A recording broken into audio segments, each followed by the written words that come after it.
I invite Mr. Shalabh Kumar to kindly come on stage, the founder of the Republican Hindu Coalition.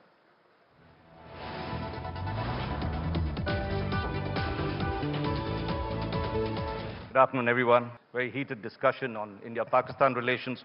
We move to another more important international relations that India has with America. And ladies and gentlemen, our next speaker, Shalabh Kumar, is a Chicago-based industrialist and an American of Indian origin. Among the American Indian community, Shalabh is perceived to be one of the closest to President Donald Trump. President Trump, in fact, described Shalabh as a good friend and a great guy. As founding chairman of the Republican Hindu Coalition in the US, Shalabh was among the major donors to Trump's presidential campaign.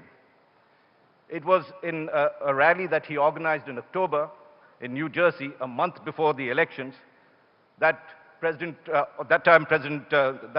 Trump, sorry, he wasn't president at that time, that Mr. Trump famously said, "I'm a big fan of Hindu and India." Mr. Trump went on to say that under his administration, India and the US will not only be better friends, but as he said, the best of friends. Shalabh, of course, does not deny rumors that he is in the running to be the next US ambassador to India. Shalabh, welcome to Mumbai and to the India Today Conclave. May I now request you to deliver your brief keynote address on how to make India-American relations great again. Thank you.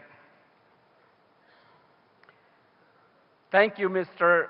Arun Puri, Kalipuri, Kavari, Nishant, and Raj for making it possible for me to address this distinguished gathering. Namaste, Sat Sri Akal, good afternoon, and Salam Alaikum to all present here and those watching on TV. It's a privilege to be here at the India Today Conclave as a lower middle class boy growing up in Punjab, the son of a government inspector and a mother who was a passionate freedom fighter. I never would have imagined that one day I would be on a dais with world leaders and titans of business.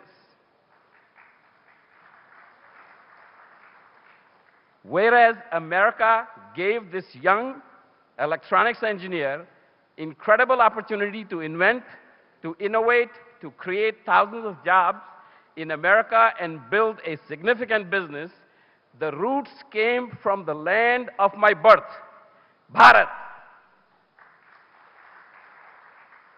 whom my mother always described as having the golden age under Samudragupta, the land that gave zero and decimal point to the world. On the other hand, I had the fortune to migrate to a land that had the ultimate blessings from God, to bring 7 founding fathers of America on the same land at the same time who created an unparalleled system of government of free people that became the sole superpower on earth. Now on to making America and India great again. Here is what Speaker Paul Ryan, a Republican and the 3rd highest ranking member of US government, said on November 9th, the morning after Donald Trump's victory as President of the United States. Donald Trump, that's what he said, Donald Trump turned politics on its head. He heard a voice out in this country that no one else could hear. In order to have a meaningful dialogue on today's subject, one must analyze this speech word by word. He said, no one else heard. That included many in the Republican Party leadership itself.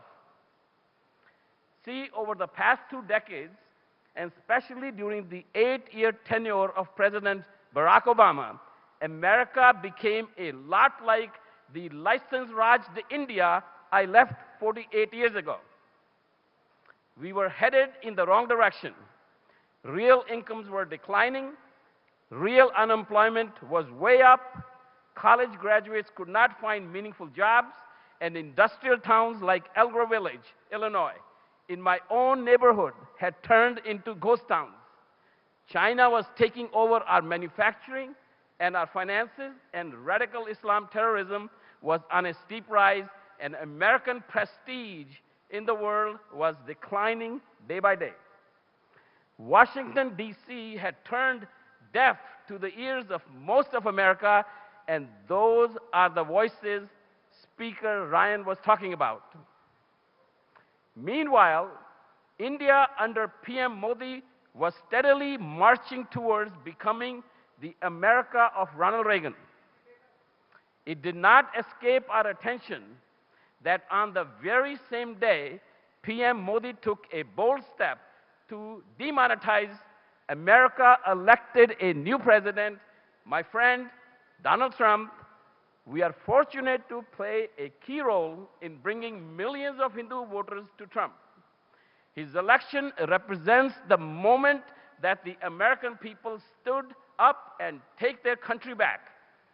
The moment the American people said, enough with the career bureaucrats and lifelong politicians. Let's elect someone who actually knows how to get things done. Here, I stand before you as a proud Hindu and a proud Indian American, an American who has not forgotten the land of my birth, but one who found the freedom and opportunity to go to work, to build a business, to raise a family, to achieve, and to help create and energize the most important mass political movement of the past several decades. Donald Trump won in a landslide electoral victory, the most shocking win in American political history, a victory that proved the media and establishment to be wrong, and I'm proud to have played a part in it. See, I became involved in helping Donald Trump's campaign early on because I saw in him a leader of unwavering conviction, boundless energy, and a compassion for everyday people. This you may not know. Despite being a billionaire, he was close to the working class people, electricians, plumbers, carpenters, as he worked with them while growing up as a kid. He was also proud to defend the core values of Republican Hindu Coalition that I co-chair with none other than Speaker Newt Gingrich. The RSC's 4 F's, free enterprise, fiscal discipline, family values, and firm foreign policy. Moving forward, unlike a politician, Trump is a businessman, and his sole mission and modus operandi has to be to grow our economy, create millions of American jobs, and get rid of the nemesis of radical Islamic terrorists without the influence of thousands of lobbyists parading around in D.C. We stand here today at the crossroads of history. Here in India, we have a reformer, PM Modi, who has taken some dramatic steps to eliminate corruption and seek prosperity irrespective of caste, religion, or social status. Now, we have 2 reformers at the top who want to cut red tape and roll out the red carpet for business to create jobs and let our economies flourish. In February, the Dow Jones Industrial Average experienced 12 consecutive sessions of all-time highs, matching the longest record streak since 1987 of Reagan timeframe. Despite the Dow, many leftists and media are loudly warning that a turn from international towards economic nationalism will return the global economy to the dark ages. They claim America first and Make in India are mutually exclusive. These individuals could not be more wrong.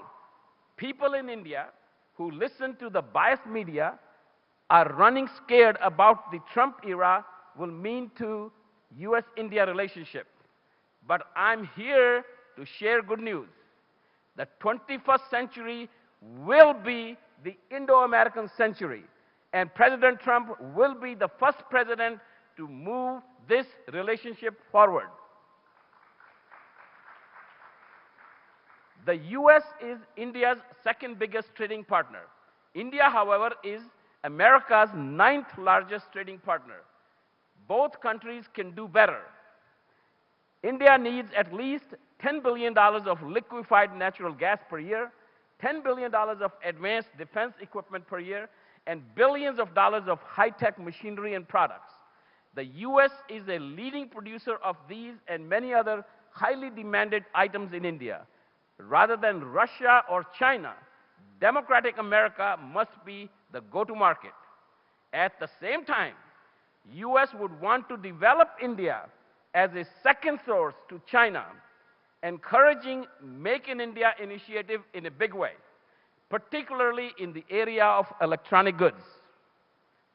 From my discussions with President Trump, I have concluded that trade between the US and India can more than triple by the end of his first term in 2020, growing from $100 billion a year to at least $300 billion per year. This will create at least 1 million new jobs in the US and at least 7 million new jobs in India. And Trump, unlike previous presidents, would have innovative leaders with new ideas and proven business skills, particularly in engineering and manufacturing, like Rex Tillerson, our new Secretary of State. Wouldn't you like the fact that for the first time we have a Secretary of State who is a businessman and not a career diplomat? This makes America, Made in America and Make in India dance together like you have never seen before.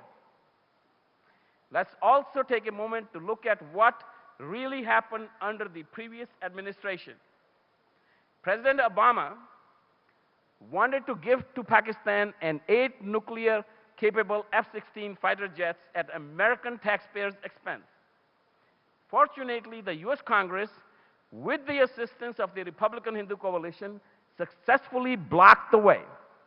President Obama also pushed for an immigration bill that would have put burdensome restrictions on Indian IT professionals on temporary work visas in the US.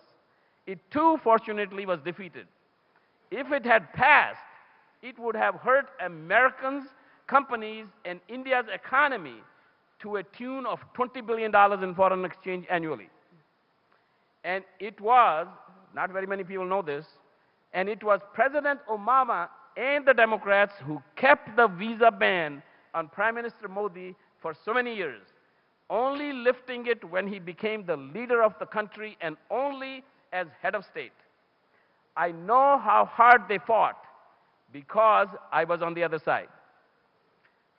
Trump declared at our Bollywood concert, charity event, Humanity United Against Terror, just 3 weeks before the election. He said, "I love Hindus, I love India," and in a Trump administration, the US and India will be best friends. After the election, President Trump spoke to Prime Minister Modi before contacting the head of any major European nation. The White House subsequently issued a statement stressing the United States considers India a true friend and partner in addressing challenges around the world.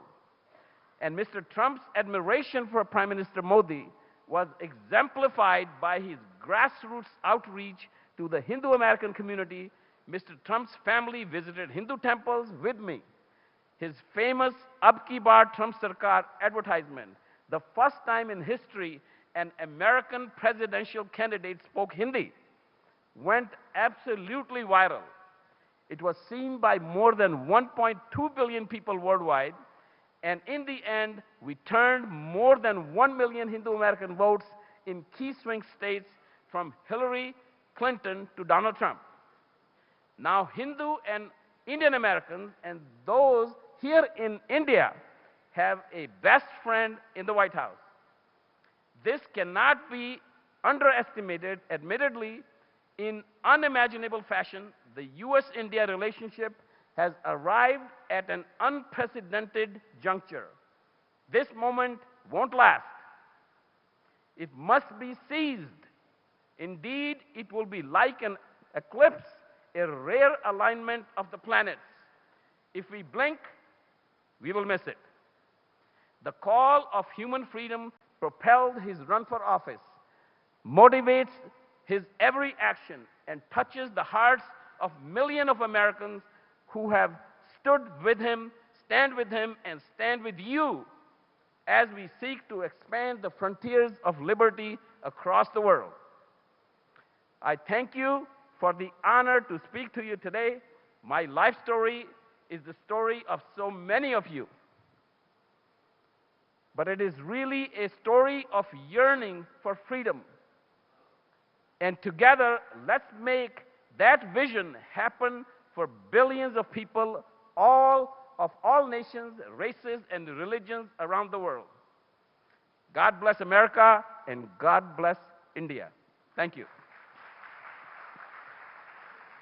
Shalabh, do come here. Thank you so much for that very invigorating speech on Trump, and then clearly you were good friends with him as well.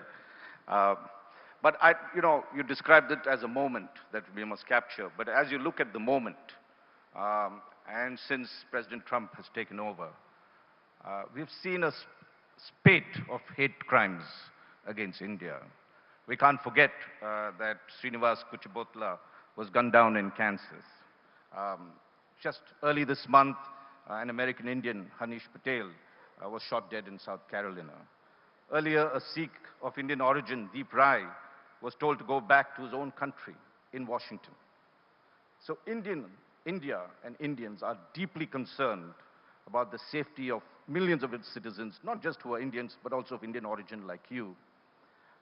What actions do you think the new Trump administration must take to allay our fears on this particular front?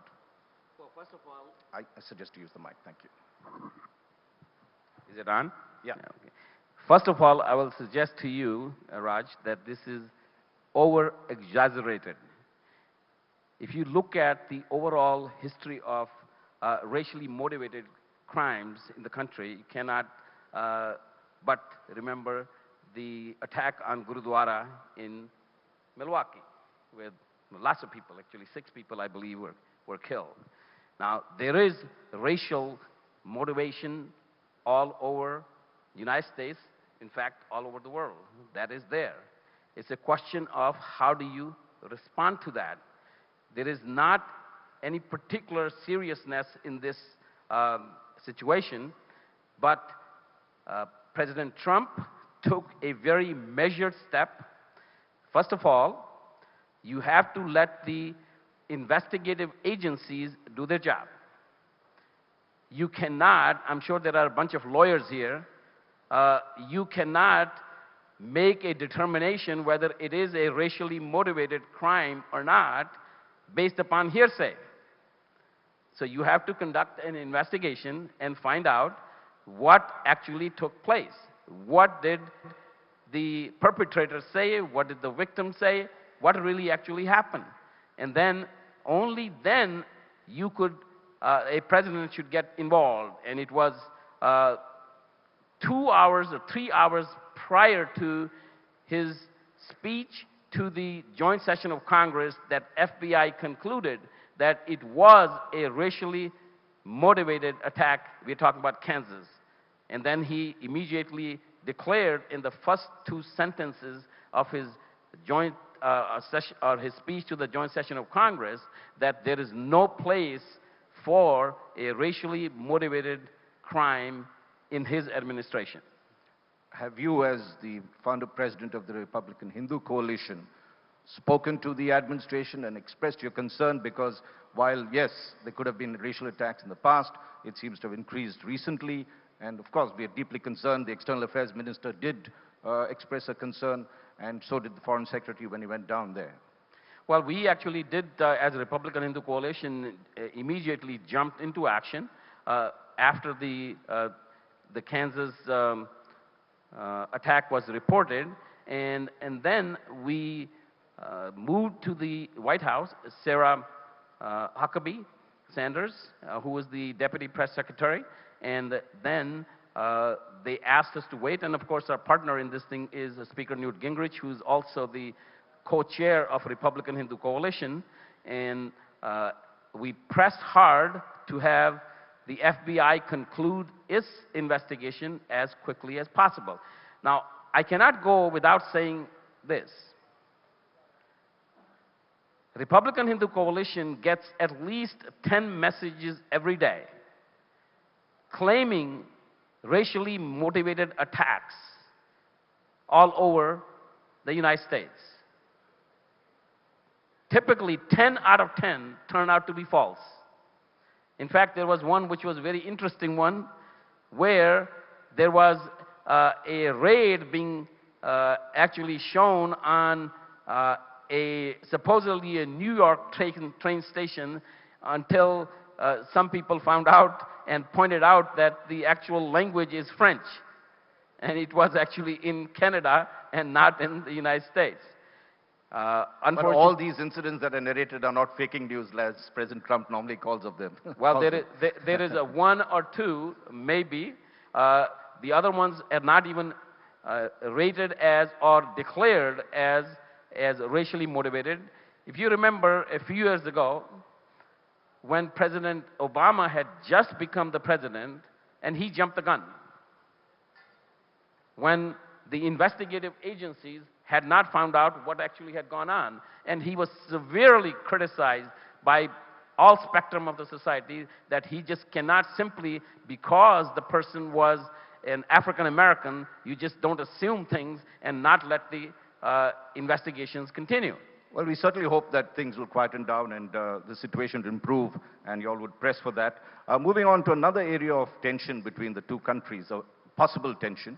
And yesterday we had the Information and Technology Minister, Mr. Ravi Shankar Prasad here, and we talked about the H-1B visa and the kind of restrictions that might come about with the plans of President Trump, trying to make it stricter, make it costlier, and this is going to impact us directly. Our IT sector, as the minister had said, is one of the largest sectors. It contributes a whole lot of jobs for the US, apart from contributing to the value of American companies. What are you doing about it to tell the president that this is not a good thing to happen between India and US relations to start off? It'll start off on a bad note. Well, see, actually, as I pointed out in my speech, these things come from Congress. This is the purview of Congress. And there was a bill called S-744 that was being pushed very hard by the previous administration on Congress, and Congress actually stopped it, where Indian companies would have been hurt, India overall would have been hurt by $20 billion per year in foreign exchange. And that's actually reality. Here it's all speculation.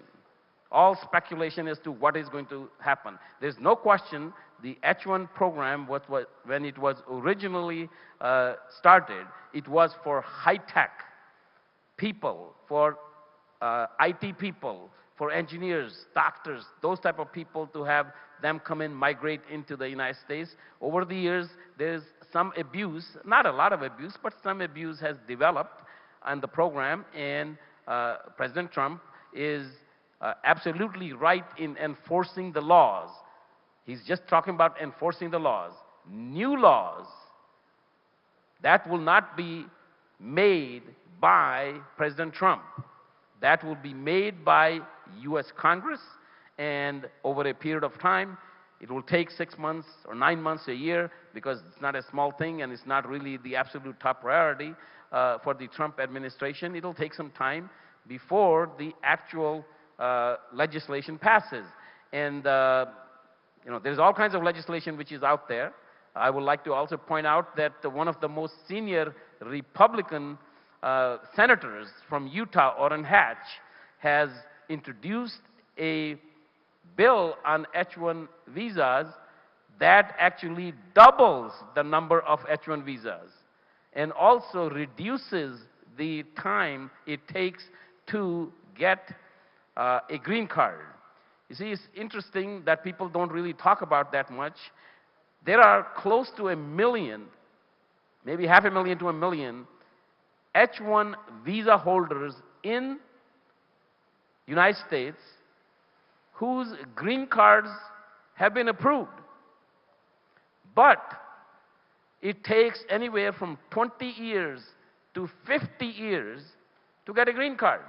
Just imagine you are an H-1 visa holder and you are at 30 years old and it's going to take you 50 years to get a green card. That means by the time you are 80, then you'll get your green card. And in the meantime, what happens to your children? Well, we're waiting for President Trump's action on this. And there was a bit of a slight when Foreign Secretary Jaishankar went there recently. The administration assured that they would look into the concerns of India. But as he turned his back, they introduced the premium process for visas. And, Indians looked on in dismay. But I'm not, since you've explained your point of view, I'm going to come to another point because the time is running out on this session. We'd like to look at President Trump's assertions on handling terrorism. And he said he would like to wipe out ISIS from the face of earth. But our concerns are more across the border. And if you were in the session earlier with Pakistan, where there are many other terror groups like LET and others that are inimical to our interests and continue to attack us from outside. What is President Trump going to do?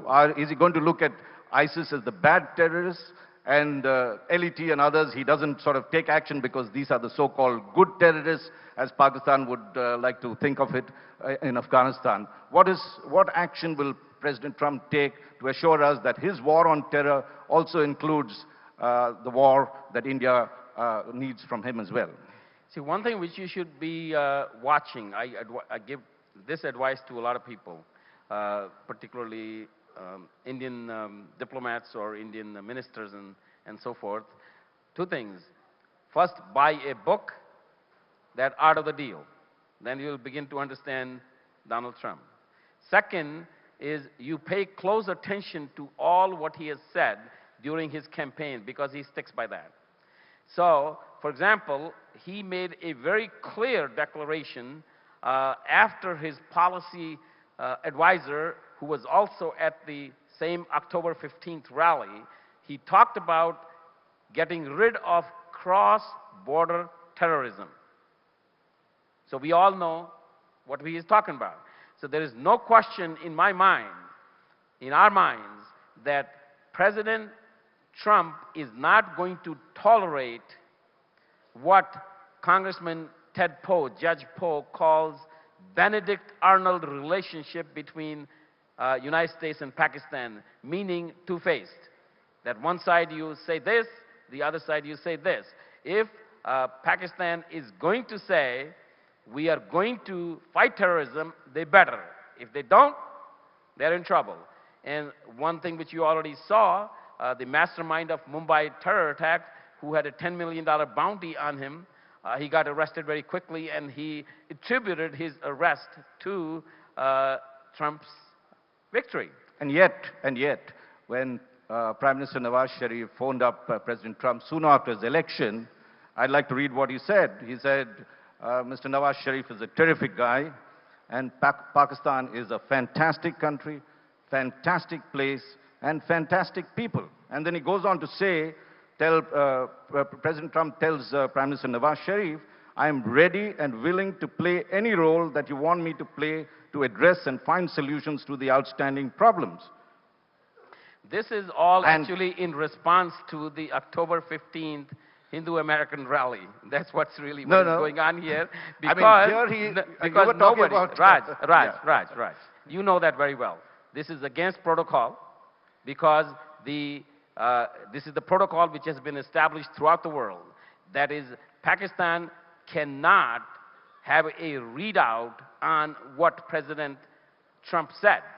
And they got chided for that. That's just against protocol. So but he didn't deny that. It's somebody's imagination as to, he declared what he said. Okay? And that's it. The rest is anybody's imagination.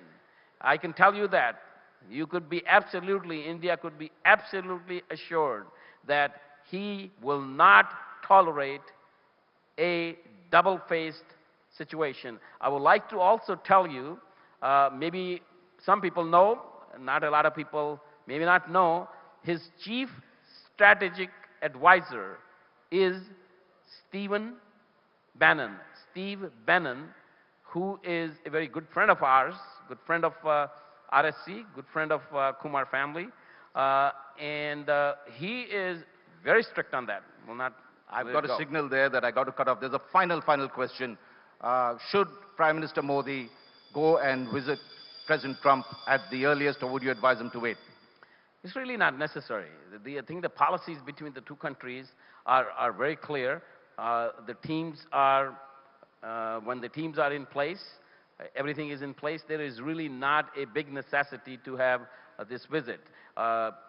President Trump, we have a very heavy domestic agenda, which is replacement of Obamacare and tax reform. I mean, there's a lot being done in a very short period of time. In short, you're advising It's Prime Minister. really not necessary. All right. Thank you very much, Shalabh. We look forward to better India-American relations, and thank you for taking all the questions. Thank you. Thank you.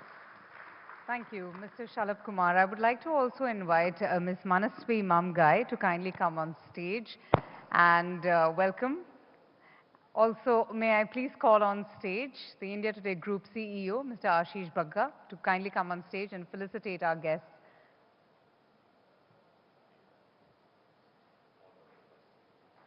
Thank you, Mr. Shalabh Kumar. I appreciate your presence this afternoon.